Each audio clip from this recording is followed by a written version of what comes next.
E aí, Jovens Barra Brasil, tudo bem? É um prazer estar aqui falando com vocês. Eu sou o Davi, sou atualmente estudante aqui do NASP, Teologia, estou no 3º ano e frequentei muito tempo aí a Igreja Adventista da Cidade Vitória da Conquista, o Convite Especial, que é a minha casa, onde eu fui batizado, onde eu cresci antes de vir para cá. Vocês, eu espero que um pouco da minha história, da minha conversão, possa motivar vocês e edificar um pouco na vida espiritual de vocês. E minha família sempre foi religiosa, principalmente meu pai e minha mãe. Minha mãe, em especial, ela era evangélica, muito fervorosa. Meu pai também é um católico muito fervoroso. E minha mãe, desde novinho, desde quando era novinho, minha mãe prezava que nós pudéssemos estudar a Bíblia e ter contato mais com a Bíblia e com a oração. Então, desde novo eu lia a Bíblia constantemente. Eu lembro, como se fosse hoje, minha mãe colocava a gente no sofá e pedia que a gente lesse 1 hora da Bíblia todos os dias antes de ir participar das atividades, das brincadeiras que a gente ia fazer na rua, enfim. E aí eu me lembro que eu comecei lendo Mateus e fui ler todos os evangelhos do meu irmão gêmeo Isaac. Ele leu até o Apocalipse todo. Eu me lembro quando ele leu o Apocalipse, ficou até assustado com os símbolos que envolvia aquele livro lá. E apesar de ter um contato constante, por ter um contato constante com a Bíblia, eu ficava incomodado com algumas doutrinas e verdades que eram ensinadas em algumas igrejas que eu não concordava. E eu lia na Bíblia e não concordava com elas. Isso me incomodava, isso dificultava, criava uma barreira para mim ter uma vida religiosa em uma igreja fixa. Quando eu tive uns 14 anos de idade, eu tive alguns problemas de saúde, problemas pessoais relacionados a uma doença que eu adquiri, que foi a miastenia graves. É uma doença autoimune. E eu tive várias complicações em relação a meu estilo de vida. Minha vida mudou completamente. Eu me lembro como se fosse hoje. Eu descobri essa doença foi de maneira muito rápida. Eu estava jogando bola na interclasse do colégio, eu era goleiro, né? Jogador ruim sempre fica no gol. Eu era goleiro, agarrava para o time da minha sala e eu me lembro que quando terminou a gente tinha perdido de uma goleada e terminou o jogo e eles falaram, o Davi foi tão bem que até bolada no olho ele levou. Aí eu falei assim, eu não lembro ter levado bolada no olho. Ele falou, levou sim, seu olho tá inchado. Aí na hora que eu olhei assim no celular, tava com a pálpebra um pouco caída do meu olho direito. E eu falei, cara, eu não lembro de ter tomado bolada no olho. Aí nessa época minha avó estava com câncer, minha irmã não estava em casa. Eu fui para casa, minha mãe tinha dado, nesse dia especial, ela tinha dado uma passadinha em casa para pegar umas coisas dela. Eu falei, mãe, meu olho tá um pouquinho inchado. E ela olhou assim e falou, filho, passa um pouquinho de gelo, vai que melhora. E eu passei gelo, só que eu passei durante a semana toda e meu olho não melhorava. E aí minha avó veio a falecer no final dessa semana. E ela voltou para casa e eu falei, mãe, meu olho continua do mesmo jeito desde aquela última vez que a senhora viu. Ela falou, a gente tem que ir no médico. E a gente começou a ir no médico e fazer algumas atividades, exames, e os exames nunca davam nada. E isso começou a preocupar a gente muito. Até que chegou um momento de os médicos não entenderem o que estava acontecendo. Eu levantei uma vez assim e começou a surgir sintomas estranhos em mim. Por exemplo, eu levantei e vi 2 televisões, assim, tudo meio embaçado. Eu olhei pro meu irmão Isaac, eu vi 2 Isaac, eu falei, já basta ele que é igual a mim, agora 2 Isaac. E assim, eu ficava muito incomodado com isso. E aí eu botei meu óculos e continuava vendo 2 coisas. Aí eu fui no espelho, e quando eu fui no espelho eu tomei um susto. Meus lóbulos oculares estavam literalmente soltos no rosto. Eu não conseguia controlar a minha visão. Minha mãe se assustou também, a gente foi no médico. Logo nesse dia no médico, o médico já deu um diagnóstico que poderia ser essa doença, uma doença autoimune.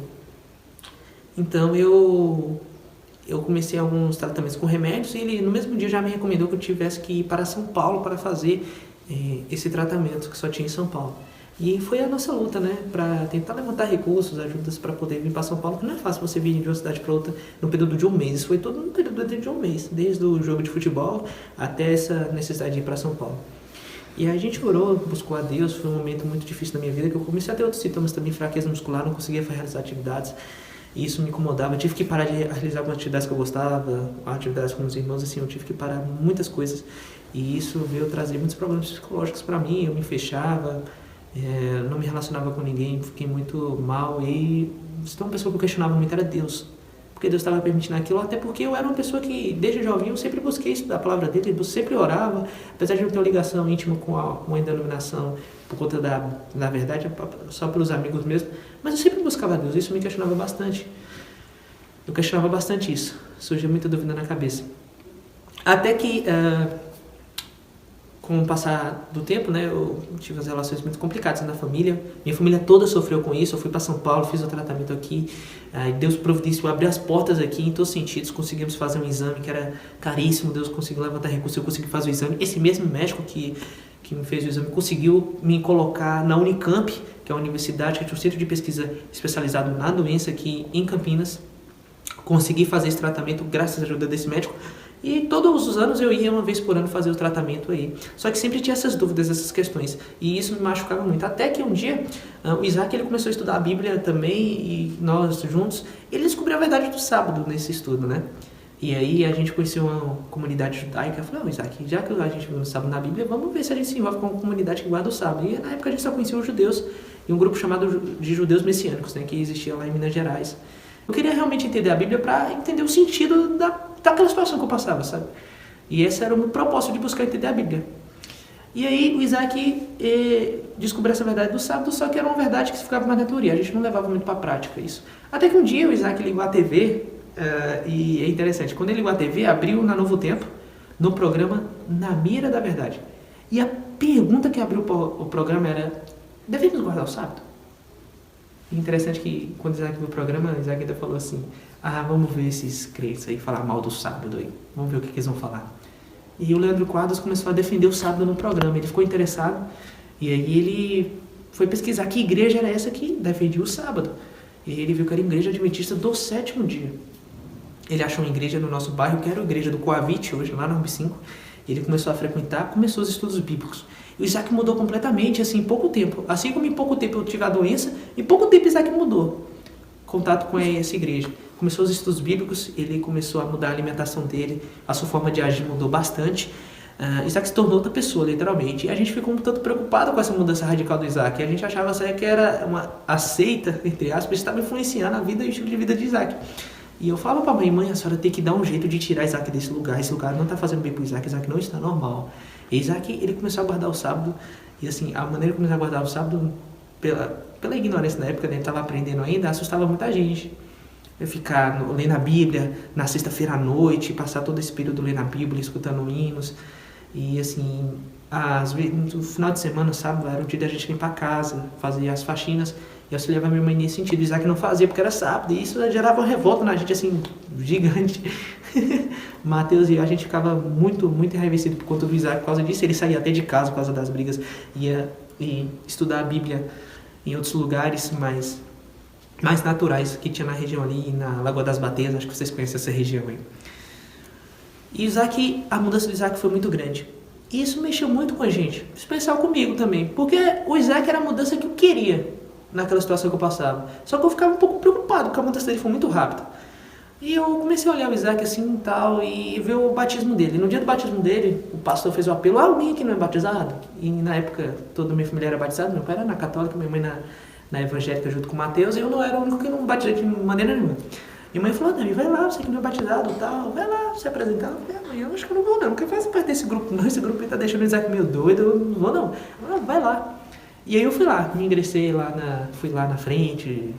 E o meu pastor falou assim, olha, as pessoas que deram estudo bíblico pro Isaac, agora vão dar estudo bíblico pro Davi. Nossa, meu, se agora? E aí eu continuei o estudo bíblico junto com o Isaac. O Isaac não tinha terminado o estudo bíblico. Aí ele voltou o estudo bíblico pro primeiro e começou os estudos bíblicos.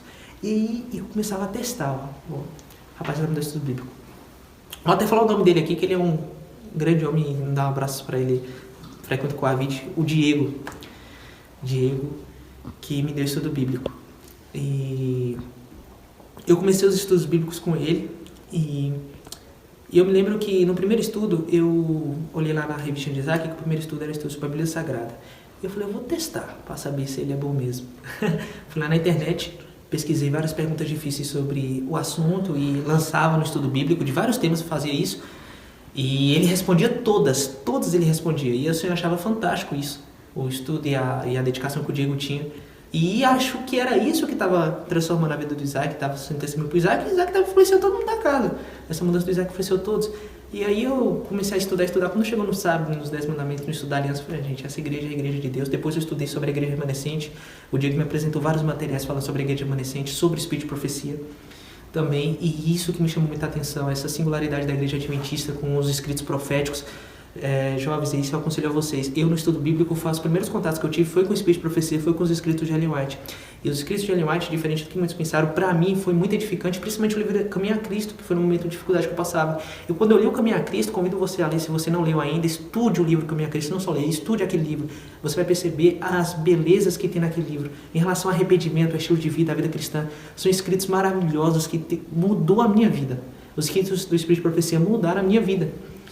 E eu me entrei na igreja e entrei assim convicto que aquela era a igreja de Deus e que é a igreja de Deus, pela verdade que ela ensinava, não pelas pessoas que frequentavam, pela verdade que ela pregava. E eu comecei a estudar a Bíblia e fui despertando vários desejos em relação a estudar a palavra, e isso me levou muito mais junto a Deus. Comecei a estudar saúde, o que Ellen White falava sobre saúde, e comecei a buscar aplicar alguns desses ensinos na minha vida diária, ainda mais pelo problema que eu tinha. E isso começou a mudar meu psicológico. Eu entendia que tinha doença, mas eu não mais lutava com ela. Eu começava a aceitar aquela situação e, enfim, entregava na mão de Deus. Eu aprendi a entregar na mão de Deus. E vários livros me ajudaram nisso. Eu estudava a Bíblia todos os dias, comecei a fazer o Revados por Sua Palavra, assistia livros sobre música, adoração, estudava tudo em relação à igreja, sobre o valor da igreja remanescente, como surgiu a história da igreja. Eu já comecei a ler o Grande Movimento Adventista. Então, assim, eram livros assim, que estavam enchendo as nossas mentes constantemente. Comecei a ler o Espírito de Profecia, estilo de vida cristã, adoração. E isso estava me motivando muito, isso estava transformando muito o nosso modo de ver e estava influenciando também a família. Claro que isso foi tão evidente que um ano depois minha mãe e meu irmão, o Mateus e eu, se batizaram um ano depois do meu batismo. E aí, eu, crescendo na igreja, eu comecei a desenvolver atividades na igreja logo cedo, atividades na igreja de sonoplastia, diaconato, comecei a pregar também. O desejo no Isaac de fazer teologia. Na época, antes eu já tinha desejo de fazer teologia, antes mesmo de ser adventista, mas eu queria fazer por hobby, por conhecimento, não necessariamente para exercer uma carreira na teologia. E aí teve essa oportunidade e eu falei, Isaac, bora tentar? Aí Isaac, bora. E a gente chegou a fazer a prova em 2019. A gente fez a prova para teologia, o vestibular aqui para o NASP. E aí foi outra grande história. Deus, a maneira como Deus abriu as portas aqui no NASP, concedendo bolsas para a gente, bolsas muito difíceis. E a maneira como Deus conduziu também o nosso cuidado aqui. Durante a pandemia também, o NASP cuidou muito da gente, de mim em especial, que precisava ir para Campinas, que é uma hora aqui de Engenheiro Coelho, eu estou em Engenheiro Coelho hoje. Era uma hora de Engenheiro Coelho e o NASP disponibilizava um carro para me levar e me trazer todas as consultas. Aí com o passar do tempo, eu comecei a melhorar. 2 anos atrás eu acabei não tendo sintoma nenhum, às vezes eu esqueci de tomar remédio e não tinha sintoma nenhum. E aí eu fiquei muito feliz, falei, será que é a oportunidade de Deus curar? E eu falava pro médico, não, isso aí deve ser algum problema, porque a doença deve ser de outro tipo. E a gente tem que fazer outro exame para ter certeza que é esse outro tipo, para a gente iniciar outro tratamento. E ano passado eu fiz esse exame, o exame era caro, na época eu não conseguia, só tinha nos Estados Unidos, a gente não tinha condições de ir para lá, e aí o Unicamp abriu para poder fazer lá dentro do hospital. E aí eu fiz esse exame, e quando eu realizei esse exame, o exame deu negativo esse ano. Então, assim, o médico chegou pra mim, eu me lembro como se fosse hoje, não, porque foi esse ano, né? Foi tão pertinho. O médico entrou na sala, eu tava tão ansioso, eu fui com meu irmão, cheguei 7 horas da manhã no hospital, só fomos atendidos às 11. Eu tava muito ansioso, e o médico chegou, foi lá pegar o resultado do exame, e ele falou assim, Davi, olha, eu tava conversando com o meu chefe, e assim, o exame deu negativo. Então, assim, o que a gente está pensando? Provavelmente você teve algum problema que fez seu corpo produzir esse anticorpo, que é parecido com o anticorpo da doença, e você teve esses sintomas todos, só que de alguma maneira o seu corpo reverteu o quadro. Então, assim, você não tem mais a doença. Então, assim, você não precisa mais tomar os remédios, não precisa, pode voltar às suas atividades normais. E aí, caso você tenha alguma coisa, você pode voltar no que vem. Vamos marcar uma consulta para o ano que vem. Se você não tiver nada, você nem precisa voltar. Aí, quando eu vi isso, eu fiquei, assim, maravilhado, emocionado. Falei pro Isaac ficou feliz também comigo. Eu liguei para minha mãe chorou e foi toda aquela alegria, né? Todo aquele choro de alegria, literalmente, porque foram vários anos de tratamento e Deus me proporcionou esse momento de cura depois de tantos anos. E aí, quando eu olho para trás, eu percebo como é que Deus guiou essa situação, né? Porque talvez se não fosse por esses problemas, eu não desenvolveria a espiritualidade que eu tinha, a convicção que eu tinha, eu não desenvolveria a vontade, o desejo de estudar a Bíblia para encontrar o sentido para essa situação.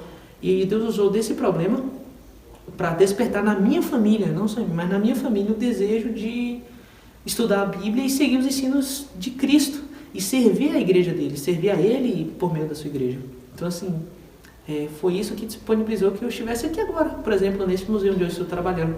Eu até estou filmando aqui, isso aqui são fotos do NASP.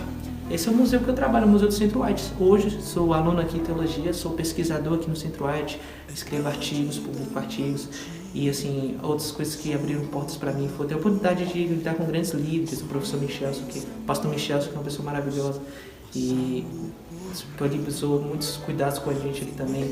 O professor Rodrigo Silva também, que foi muito atencioso com a gente. É isso, eu espero que você tenha gostado e, quem sabe, até motivado. Eu oro a Deus que esse testemunho possa motivar você.